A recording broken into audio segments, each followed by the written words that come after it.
कि जो अरे का मतलब होता है कि एक अरेंजमेंट होती है, एक लाइंस होती है। वो एटम की अरे भी हो सकती है, वो आयंस की अरे भी हो सकती है, वो मॉलिक्यूल की अरे भी हो सकती है। और ये पार्टिकल आपस में किस तरह अटैच हैं, इनके दरमियान स्ट्रॉन्ग अट्रैक्टिव फोर्सेस हैं। और जितनी अट्रैक्टिव फोर्सेस ज़्यादा होंगी, यही बात मैं कह रहा था, उतना सॉलिड का मेल्टिंग पॉइंट हाई होगा। यही बात सोडियम क्लोराइड के केस में है कि उसमें स्ट्रॉन्गर अट्रैक्टिव फोर्सेज हैं, इस वजह से मेल्टिंग पॉइंट हाई है। जिसमें अट्रैक्टिव फोर्सेज स्ट्रॉन्गर नहीं होंगी, उसमें मेल्टिंग पॉइंट हाई नहीं होगा। फिर वो हवा में उड़ जाएंगे? नहीं, वो कुछ ऐसी फोर्सेस भी होंगी कुछ मॉलिक्यूल के अंदर जो डायरेक्टली लिक्विड की बजाय वो हवा में उड़ जाएंगे। जिस तरह कभी आप देखें पेट्रोल को देखें, इस तरह के बहुत सारे सॉलिड हैं, आयोडीन को देखें, वो हवा के अंदर उड़ जाती है। एक्सपोज करें, ऐसे सॉलिड बहुत सारे हैं। लेकिन हमारे पास अब इसकी दो टाइप्स हैं। ये दो टाइप्स के दरमियान भी क्वेश्चन आ सकता है, और ये भी क्वेश्चन आ सकता है कि differentiate between crystalline solid and amorphous solid, जो कि क्वेश्चन आता है पैटाटोल में। इसके तीन पॉइंट्स देखो, differentiate between amorphous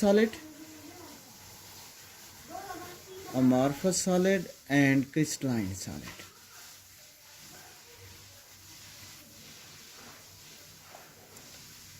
crystalline solid, इन दोनों के दरमियान अब देखो, पहले इसको डिफाइन करेंगे कि क्रिस्टलाइन सॉलिड क्या होगा।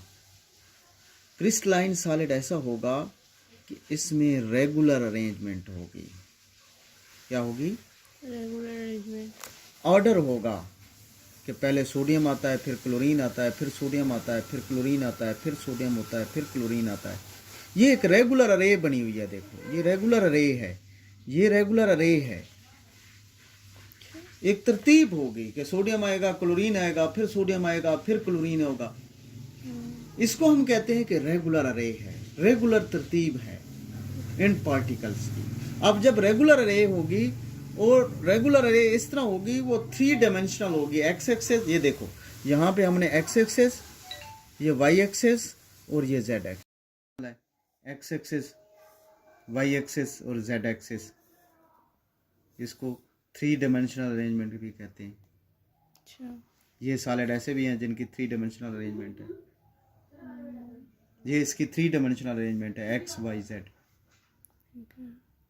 और तीसरा पॉइंट इसका एग्जांपल होगी कि क्रिस्टलाइन सॉलिड का शार्प मेल्टिंग पॉइंट होता है। अच्छा, शार्प मेल्टिंग पॉइंट क्या होता है? वो जल्दी हो जाए मेल्ट? नहीं, ये तो 801 पे मेल्ट होता है, तो शार्प कैसे हो गया? अच्छा, देर से हो। नहीं, शार्प मेल्टिंग पॉइंट वो होता है कि ये अगर 801 पे मेल्ट हो रहा है तो 802 पे नहीं जाके मेल्ट होगा, 801 पे ही मेल्ट होगा, 800 पे मेल्ट नहीं होगा। अच्छा, क्या होता है ये? 801 पे मेल्ट। एक ऑर्डरली अरेंजमेंट ऑफ पार्टिकल, इसमें ऑर्डरली अरेंजमेंट नहीं होगी। पहला पॉइंट, ऑर्डरली अरेंजमेंट नहीं होगी। हो सकता है कि 3 एक पार्टिकल आ जाए, फिर एक दूसरा आ जाए, फिर 4 और पार्टिकल आ जाए। इसमें ऑर्डरली अरेंजमेंट नहीं होगी। इट डज नॉट हैव, इसका डेफिनेट अरेंजमेंट ऑफ पार्टिकल भी नहीं होगा। ऐसा है ना कि पार्टिकल की डेफिनेट अरेंजमेंट नहीं होगी, और इसका शार्प मेल्टिंग पॉइंट भी नहीं होगा। डेफिनेट टेम्परेचर पे ये मेल्ट नहीं करेगा। मतलब किसी भी टेम्परेचर पे? कैसे? किसी भी टेम्परेचर पे मेल्ट हो सकता है। डेफिनेट टेम्परेचर ये है कि इतनी रेंज में, ब्रॉड रेंज होगी, लेकिन समटाइम वो 50 पे मेल्ट हो जाता है, समटाइम वो 56 पे मेल्ट हो जाता है। लेकिन ये नहीं है कि 50 से 100, इतनी ब्रॉड रेंज नहीं होगी, लेकिन 50, 60, 50 to 60 इस तरह का टेम्परेचर होगा जिस पे वो मेल्ट होगा। डेफिनेट अरेंजमेंट नहीं है। पार्टिकल की अरेंजमेंट नहीं है ना। पार्टिकल जब टूटेंगे, अगर डेफिनेट अरेंजमेंट होती तो डेफिनेट टेम्परेचर पे मेल्ट करता। डेफिनेट अरेंजमेंट नहीं है तो डेफिनेट टेम्परेचर पे वो मेल्ट नहीं करेगा। फॉर एग्जांपल, अब ग्लास प्लास्टिक जो है ना, जितने भी हैं, ये जितनी किस्म के प्लास्टिक्स हैं, ये अमॉर्फस सॉलिड है। ये देखो, ये दूसरा पॉइंट यहाँ से लेकर ये तीसरा पॉइंट हो गया, और ये 4 पॉइंट इसके भी मैंने आपको बता दिए। उसकी एग्जांपल के सामने इसकी एग्जांपल लिखेंगे।